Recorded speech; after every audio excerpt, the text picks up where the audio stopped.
Graça e paz, irmãos. Tudo bem com vocês? Eu espero que sim. E hoje nós vamos falar sobre guerras. Qual deve ser a atitude do cristão em relação a guerras? Ele deve ou não deve participar?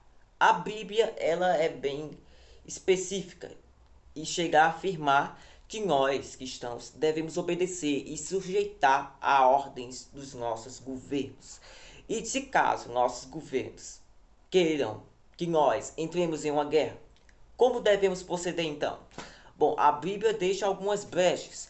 E como nós sabemos, guerras não são de hoje. Guerras existem desde o princípio da humanidade e também acompanham a história da Bíblia, que mostra que Israel, como sendo um povo de Deus, lutava contra nações que depravavam o nome de Deus e assim os matava.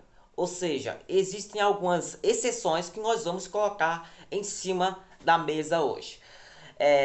Queria antes notar que existem duas linhas de pensamento. O ativismo, que sustenta que o cristão sempre deve participar de guerras.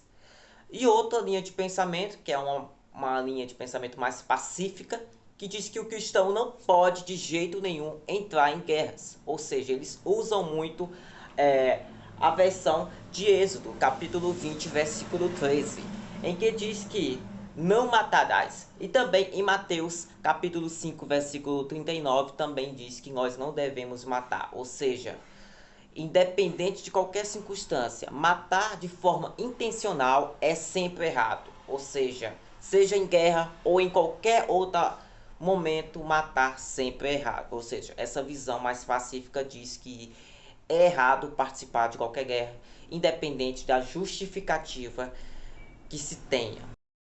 Mas primeiro vamos falar sobre o ativismo. O que ele acha então? Ele diz que o cristão sempre deve participar de guerras. E ele usa um texto bastante conhecido, que é Romanos capítulo 13, versículo 1 e versículo 2. Todo homem esteja sujeito a autoridades superiores, porque não há autoridade que não proceda de Deus. E as autoridades que existem, elas foram por ele instituídas.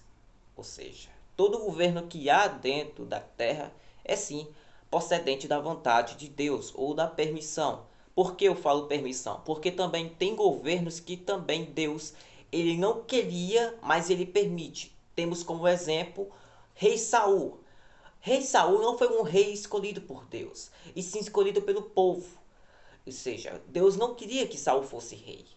E sim, ele designou depois de Saul um rei em que ele se identificava. E esse rei foi Davi, a quem Deus realmente escolheu. E até o texto também é bem específico nisso, essa história.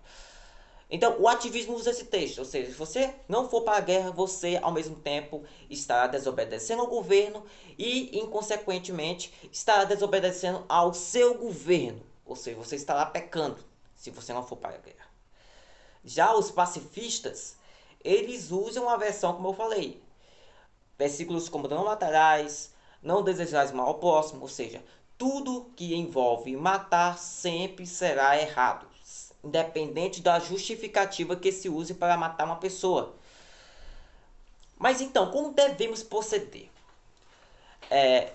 Para os ativistas, eu gostaria de dizer que nem toda regra, por exemplo, nem toda decreto, nem toda lei do Estado devemos realmente obedecer. Nem sempre nós cristãos devemos obedecer às ordens do governo. E eu vou listar aqui uma situação. 3 jovens hebreus se recusaram a se ajoelhar diante daquela imagem em que o rei obrigou que todos se dobrassem. E quem não se dobrasse seria jogado na fornalha de fogo. Então eles zelaram mais a lei de Deus do que a lei do governo. Assim também foi com Daniel, que criaram um decreto para que ninguém fizesse orações para Deus, mas Daniel se recusou e mesmo assim orou e foi para a cova dos leões. Está entendendo? Nem sempre quando as leis do governo elas batem de frente contra a vontade de Deus, nesse caso nós não devemos obedecer ao Estado.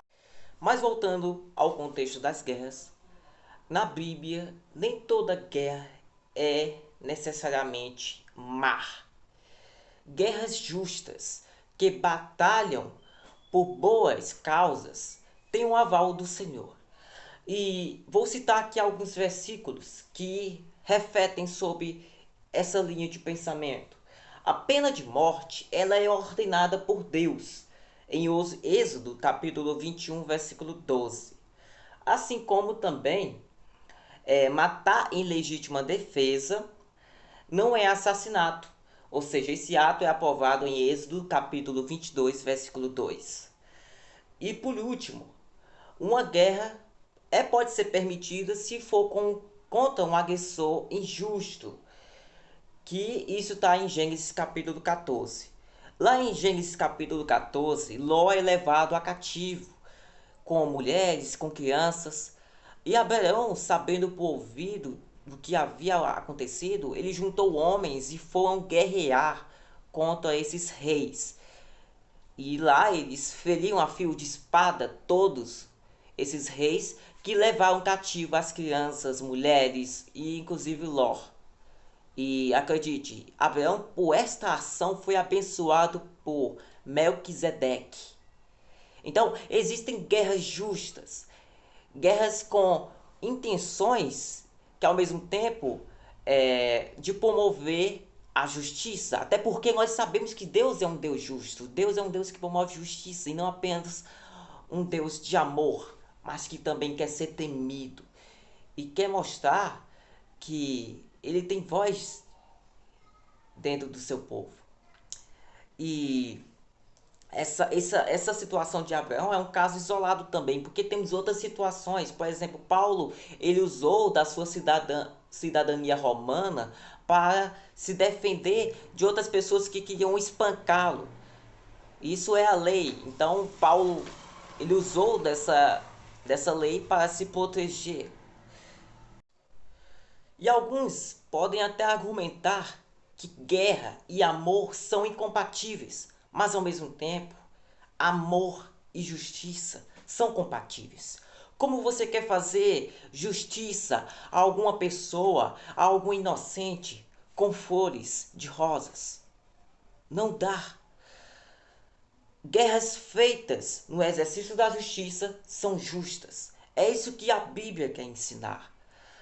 Em Samuel, capítulo 15, Deus vai dar ordens a Samuel que repasse para Saul, para que destruísse os amalequitas, que em outras ocasiões feriam ao povo de Israel. Ou seja, uma questão de reivindicar a vingança.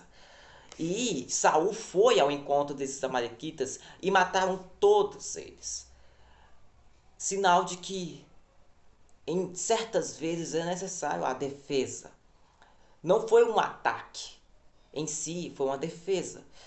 E a gente pode até analisar a história também é a favor disso. Na Segunda Guerra Mundial, a Alemanha invadiu França, atacou a Inglaterra e essas nações se ajuntaram para conter o avanço e a violência que estava sendo manifestada e originada pela Alemanha. Então, certas situações requerem certas atitudes. Jesus irá confrontar os ímpios e todos nós sabemos disso. Acredite, o diabo nunca se curvará diante de Deus sem antes de uma luta. Então, por que negar que a Bíblia ou que mesmo Deus tem uma natureza defensiva, uma natureza que quer honrar com a sua palavra? Um pai nunca ficará calado diante de agressores que oprimem o seu filho. Mesmo que a justiça ela seja tardia, a justiça vai vir. Mesmo que ela demore a acontecer, ela vai um dia acontecer. Então, Deus é um Deus justo e a sua justiça não falha. E ele usa ao mesmo tempo o amor e a justiça. Duas coisas que andam lado a lado. Assim como um pai que disciplina seus filhos, Deus também disciplina ao seu povo. Pode ser por fome, por guerras ou algo relacionado do tipo. Israel ficou cativo anos por outros povos. Isso por conta da desobediência de Deus. Então, por meio dessas passagens que foram lidas aqui, venhamos a entender que guerras nem sempre são justas, mas existem as justas. E Deus concede a permissão. Deus é a favor do seu povo. Eu espero que vocês tenham entendido o assunto. E o próximo vídeo que eu vou estar trazendo também tem a ver com guerras, que será sobre a atual situação da Ucrânia. Qual país está certo? Rússia ou Ucrânia? Então vocês podem ir logo deixando aí nos comentários logo para o nosso próximo vídeo a gente debater com bastante mais intensidade. Então, que a graça de Deus esteja com todos vocês e uma ótima semana.